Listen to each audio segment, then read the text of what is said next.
What's up, everybody? I'm Big Cam. Welcome back to another movie review. Today we are talking about 2003's Ang Lee's Hulk. And this movie was a staple in my childhood. You know, I remember having the green VHS tape and popping it in the friggin' machine and rewinding it because I had always left it at the end. You know, rewinding it back to the beginning and hitting play, and you know, and it was a long movie, but this was before cell phones. This was before I had game systems. This was before GameCube, you know, the first game system I ever got. Like, this was where winters in New England, the only thing to do was go play in the snow, which gets cold after a while, or come back inside and watch a movie. You know, there was really not much to do when I was a kid living here in New England. Like, if you weren't playing outside, you were inside watching a movie because it was snowing or there was bad weather, you know, and like, it's just what happened to be what we did, you know, whether it was Monsters Inc. or, you know, all these VHS tapes I remember having. I remember having a big box around the TV with the big box on the back and having VHS tapes in cabinets on either side and just full of VHS tapes. Like, where are all of those? Probably useless trash, you know, like, because now everything's DVDs, and then even past that, now we're on to streaming. We're not even using DVDs anymore. Couldn't even tell you if I have a DVD player. Maybe my PS5 could play some Blu-ray, but even then, I could just rent the movie, you know, like, and I just rent stuff, like, so, but regardless, Ang Lee's Hulk was a staple, you know, Eric Bana, you know, it's just having this whole story that I really thought was real as a kid, you know, a scientist that got gamma radiation into him and he didn't die, and then it just so happened that his father was putting stuff in his bloodstream and it actually enhanced this Hulk anger inside, so that it was like another creature inside. The scene where he's looking at the mirror and he's using his whole hand, but Hulk's using a one finger, and he's just like, all of a sudden you see Hulk, he punches through the grass, grabs him.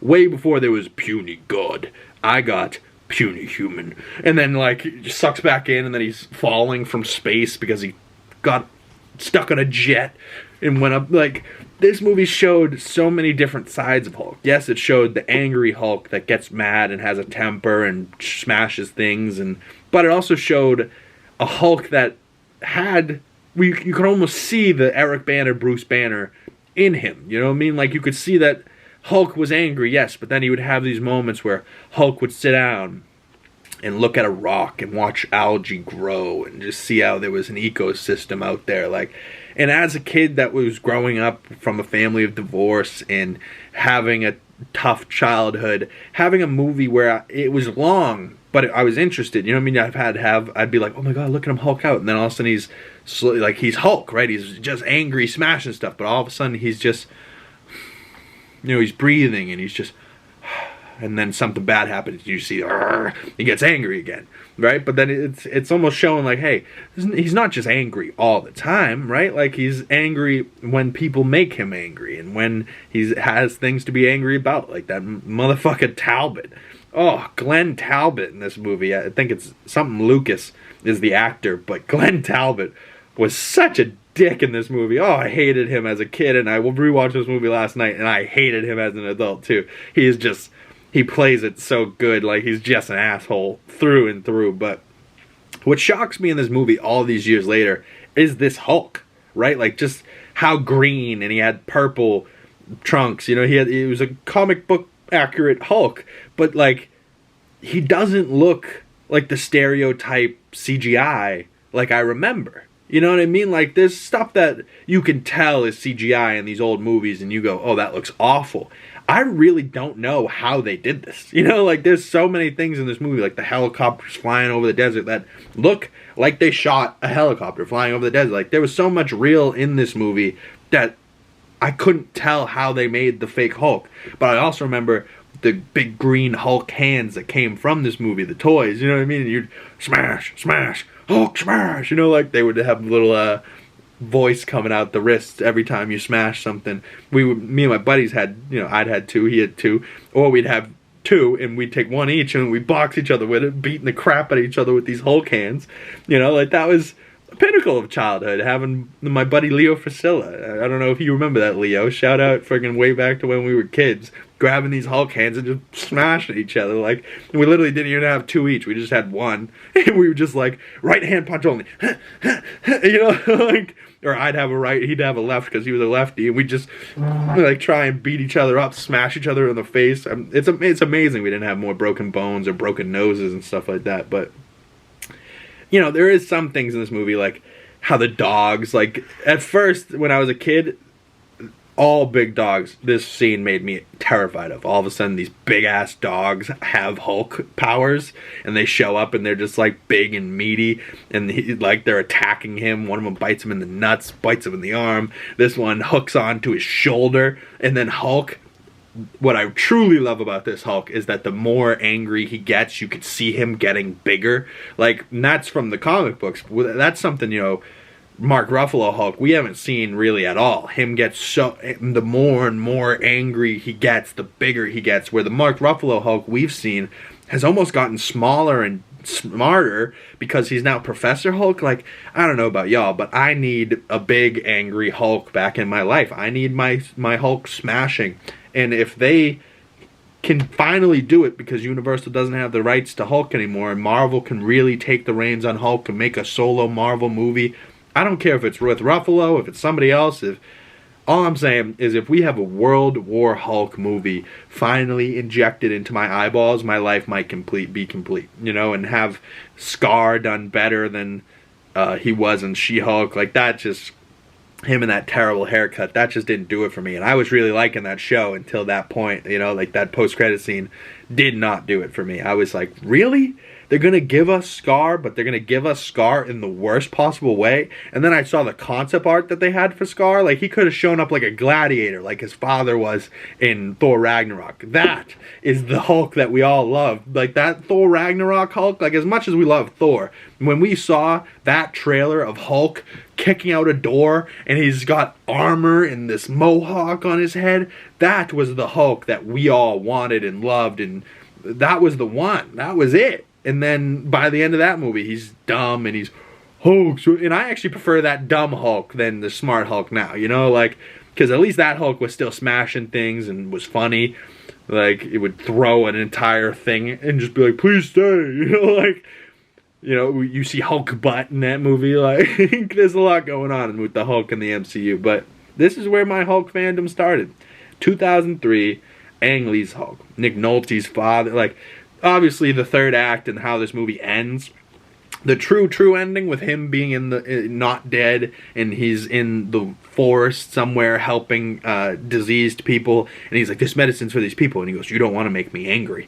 Like that, you know, and then his eyes turn green, the hat turns green, and then you hear a roar as they pull out. Like, that is a pretty solid ending. But Nick Nolte stuff with the absorbing man, and that felt kind of a little bit forced, but the Hulk movie in all, I gave 3 out of 5 stars, which to me, solid movie, 6 out of 10, you know, like, it gets a passing grade, it does its thing. And, you know, I really want this movie to do better, and I really hope this people go back and watch this movie and look at it with different eyes, because in 2003, people were like, the comic book style of it, like, going back and watching it now as a comic book fan, as a Marvel fan, this was one of my favorite movies ever, you know? I mean, like, growing up, I loved this movie. The relationship between Betty Ross, Sam Elliott as Thunderbolt Ross, like, that was inspired, perfect casting until William Hurt, and then, you know, rest in peace, William Hurt. We'll see how Harrison Ford does it, but Harrison Ford doesn't have the mustache, you know, the solid white mustache that William Hurt and Sam Elliott had for Thunderbolt Ross. You know, like, the only mustache on those men that I've ever seen, just like, now those are 2 men that should have a mustache, where if I shaved my whole beard and just had a mustache right now, I'd look like a weird old movie star, if you know what I'm saying. You know, like, even with my hair the other day, I got called a porn star the other day. I was in Cadillac and Woburn. The owner walks in and goes, wow, Cam, I didn't even recognize you. You look like a sexy porn star. And I was just stunned. I was like, okay. You know, like, I guess I need a haircut. You know, but Hey, at least I was sexy. Comment below if you think I'm sexy. No, I'm just kidding. Comment below if you like this Hulk movie, if you think it's not as bad as people think. It doesn't have a great score. It has like a 2.7 or something on Letterboxd, which, you know, I wanted to give it a 4 stars, but it's just really, it doesn't stick it all the way through. There's great things in this movie that I really like, you know, when he's breaks out of that thing and Talbot dies, you know, like there's things that happen in this movie that I really like, and then there's things that, you know, feel like pacing wise as an adult, I'm like, this could have been cut, this could have been cut, you know. And then the Nick Nolte isn't the problem, but how he just became like this absorbing man, like, I don't know, that just didn't do it for me quite like it was supposed to, I think. But there's still a lot of great things in this movie, and I'm still, all these years later, 20 years later, going, how did they do this? You know, like, I really gotta, I guess, see the behind the scenes of this and how they did this Hulk. Because obviously it's not Lou Ferrigno Hulk, but yet it still looks more like a giant bodybuilder than it does CGI. You know what I mean? Like, because you look at Mark Ruffalo Hulk, and it looks CGI. Like, it doesn't look like this. Like, this guy standing here with grease on him and anger, like, this looks like a ginormous dude. Like, I can't look at this picture and be like, this looks like a CGI, yeah. Like, there's images of CGI shit that you can look at and be like, this looks CGI. Like, was this an animatronic, like, thing made? Like, I don't know what this was, but I'm curious to see on how they did it. If you guys know how they did it, comment below. But Ang Lee's 2003 Hulk stands up in my book. So comment below what you think. All my links in the description down below. Go check out my full review on Letterboxd, and I will see you guys in the next video. Comment below what movie should I watch next, and will it be X-Men 2, X2 from 2003? Maybe that movie, because I'm going back, I'm watching the X-Men's, I'm watching the Fantastic Fours, even though I don't really want to watch the one with Michael B. Jordan and Miles Teller. It is what it is. I'm going and doing it for the people, and to show how much of a Marvel fan I really am, because I've loved these movies since I was a kid, and it's just going to keep going, I feel, all the way until I'm an adult, until these movies, finally, they make a movie that I'm like, this is so bad, I cannot watch these ever again. But I've never seen one of these movies and been like, that was so bad, I never want to watch any of these projects ever again. You know what I mean? Like, because there's some of these movies that aren't my favorite, but there's some of these movies that are my favorite, and I'll watch it no matter what happens until I die. You know, like, after seeing Spider-Man No Way Home, like, there's scenes in that, like, when May dies, that I will skip over because it's so sad, but then the next scene, it makes you so happy, so you almost can't skip it. You need to have the sad emotions so that the happy emotions right after are a step up, and you can feel them more. You know, they're almost enhanced. But Ang Lee Hulk, baby, holds a special place in my heart. Ang Lee, if you're out there watching this video, I want you to know I really like this movie, regardless of the score. I enjoyed it, and I enjoyed it because you made it. But I'll see you guys in the next video. Hit that subscribe button, smash that like button if you enjoyed this video, and go check out my other movie reviews. I got a bunch on the channel now, so I will continue on my movie rewatch of this Marvel journey, and comment below what you guys are watching right now, and if you have any recommendations for me in the future of what I should watch. Alright, y'all. Peace out, and I'll see you in the next video. Peace.